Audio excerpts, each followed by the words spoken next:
Imagine that on your daily train ride home, you always seem to encounter a tall, slim, and beautiful girl. Strangely, she always stands right next to you and stares at you without saying a word. This goes on and on for months, but one day something truly bizarre happens, and things move forward in a different direction. The story begins in the heart of Hiramatsu Station, and it is past 10 in the evening. The neon lights shine brightly, and in the third car from the front of the train, just near the door on the far side, our female protagonist was aggressively staring at a boy who plainly just stood there.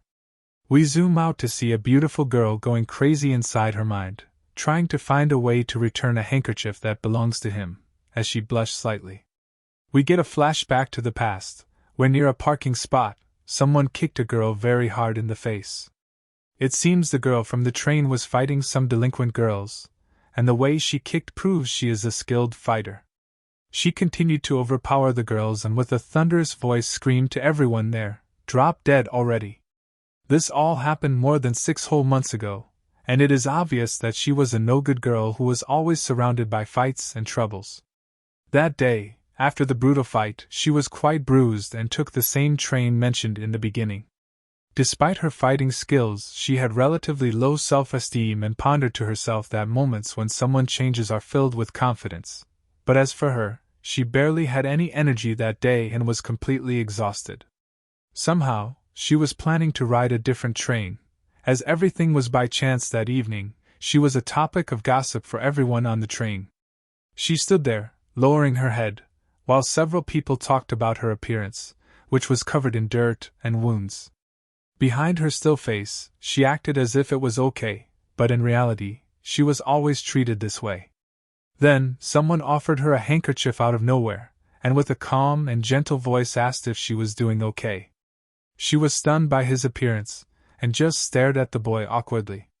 He kept insisting on the handkerchief, but this moment was something that grasped her attention.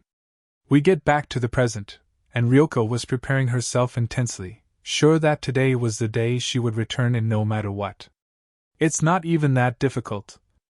As she stepped in, everyone on the train had already left, and she was the only one remaining, coming out of the train as if she had lost another battle again as the train departed. The fighting gorilla Ryoko was defeated once again by herself. "This is impossible," she muttered to herself. It took her 6 months to be able to just bring herself to return his handkerchief and talk to him, and the times she failed were many. Being unsuccessful again, she wondered if he would even remember her in the first place, and if she was the only one eager to meet each other again and talk. As she opened her eyes aggressively, she started to bang on a pole next to her, alerting the passing-by passengers, who stared at her, wondering if she was mentally okay. We see the full monologue of her inner thoughts, and surprisingly, she hated weak thoughts. She muttered that her previous thought was terrifying and almost got her by chance. She told herself, "I am the Iron Leg Ryoko, second to none, whose fierce aura and presence can make a crying child stop immediately." As she said this to herself, she readied herself, determined to return the handkerchief no matter what. Tomorrow was the day where she would shine. And then came tomorrow. After the school bell, we see that Ryoko was inside the girls' toilet. While standing there with a serious yet cute tone, she was cheering herself up, spewing a motivational speech to herself. "I am a beast that stalks its prey. Now everything is down to timing, nothing else. Today is the day where you will overcome all your fear. Don't look back and do what you need to do. Do what you want to do." As this dangerous and cute motivational speech came to a stop, she blushed and was ready to meet her crush. But on her way, she ended up losing all her hope and excitement as someone called out to her with a loud voice.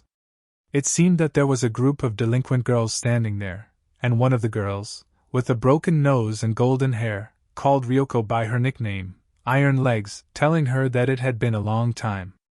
As she leaned toward her with her face and demeanor, trying to pressure and overwhelm her, Ryoko just stood there in silence. The bully asked if she had forgotten that her suspension was over now, adding that Ryoko was walking in a very dignified manner, which surely didn't suit a female gorilla like herself. As she spewed all the hateful words she could think of, in her mind, she expected Ryoko to jump her and beat her up. However, Ryoko just offered a big wide smile. This smile surprised all the girls on the other side, and as they approached in a hostile manner, telling her that she surely put on a foul and ugly face, even though it was quite the opposite, she told them the same thing they told her. She said that she had a train to catch and could not waste any more time with them over useless fights, and she left. One of the girls grabbed her shoulder while yelling that her house was not on this side, and in the first place, she didn't even need a train to go home. Ryoko stopped and seconds later glared back at the girl with a threatening and evil look, letting her know that she must get her hand off of her, or she would make sure to break every bone in her face. This startled her, and she let go. As she exited, she told them that she was no longer the thug she was once known and feared for. I want to change my paths, and besides, I am too busy to deal with you guys. As she waved to them, she gave one last warning never to show their faces in front of her no matter what. This sudden change in her attitude was a mystery and a little too bizarre. As she left, one of the bullies realized that something was surely going on. On the other side, it was past 10, and the train was moving fast. Inside, the battle inside Ryoko's mind continued as she blushed and tried to find the right opportunity to approach him. She glared back and forth at him, finally mustering the courage to take 3 deep breaths that calmed her down a bit. Just as she was about to tell him something, she suddenly remembered the words the bully had said regarding Ryoko acting like a diligent and polite girl. As she reflected on this, it hurt her deep inside, and she slowly shut her mouth. She thought to herself that after she returned this handkerchief, what would happen then? There wouldn't be any reason for her to take this train anymore. She reflected, I am scared to return it, and moreover, I am more scared to let this moment end. As she lowered her head in these thoughts, the boy stood there still, reading his book. As she noticed the group of delinquent girls inside the train, she froze, realizing that they must have followed her because of her unusual behavior earlier. One of the bullies asked Ryoko what she was doing and specifically called her by her nickname, Iron Legs. She arrogantly approached her and put her arm around her, leaning on her and saying, It's obvious that you were trying to hide something from us. I would have given you some thoughtful advice if I were you. Ryoko replied and shook her off, but she persisted, telling her that she understood the look she gave someone on the train, and I too understand this very well. It seemed that she got a hint that Ryoko was very much interested in a guy who took this train regularly. While pushing herself onto Ryoko, the bully pointed at her and told the boy, This girl here has a serious crush on you for a while. As Ryoko's eyes widened and the boy questioned everything, Ryoko let out a strong voice and said, No. Just as she said this, she realized that what she said was completely opposite of what she felt, and she just lost her reason to ever meet this guy on this train. Simultaneously, the train stopped at Yumetsu Station, and the doors opened swiftly. Ryoko stood there stunned, and the bully added oil to the fire by saying that she must have been wrong about her hunch, and she said something very unnecessary. With a mocking and fake expression, she told Ryoko, I meant no harm, and please forgive me for this. The nose you broke still hurts like hell, and what I said was a complete mistake. Ryoko pushed the bully away and dashed without saying anything, leaving everything behind. The boy stood there and thought something to himself, and the bully laughed at the childish mentality she had.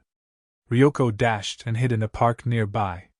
There, she sat on a swing, and while swinging slightly, she reflected on what she had just said and how everything she was always so excited for was gone now, even though in the first place there wasn't anything serious going on, and there was no concept of liking and disliking each other.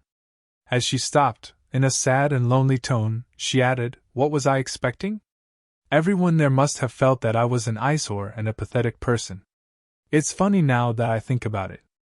As her voice cracked while saying this, Ryoko could not hold back the tears and she wept, as if she had just lost her first love that she cherished and worked so hard for 6 months. It all ended so badly that she could not stop tearing up and crying. As she reminded herself that normal romance was not written in her story, she wiped her snot and tears with her arms and reflected that it was time to just return the handkerchief once and for all.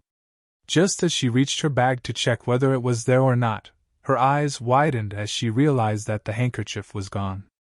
She thoroughly searched every inch of the bag and tried to remember everything that happened. The leaning of the bully ticked her off a bit. There, she realized that the bully had taken the handkerchief from her bag so swiftly that Ryoko was not able to catch it happening.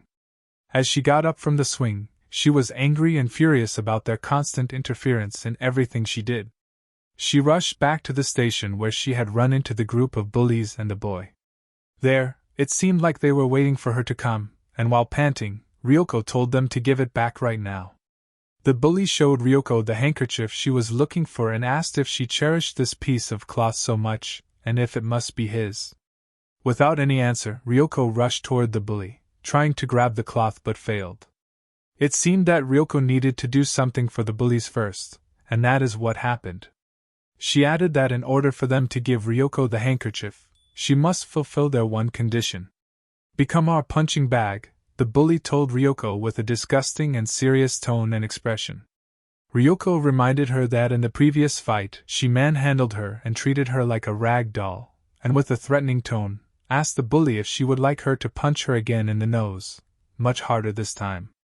The bully replied, "You can surely do that if you want, but if you do it right here in the open, all the constant and fake acting that you have been doing will be destroyed.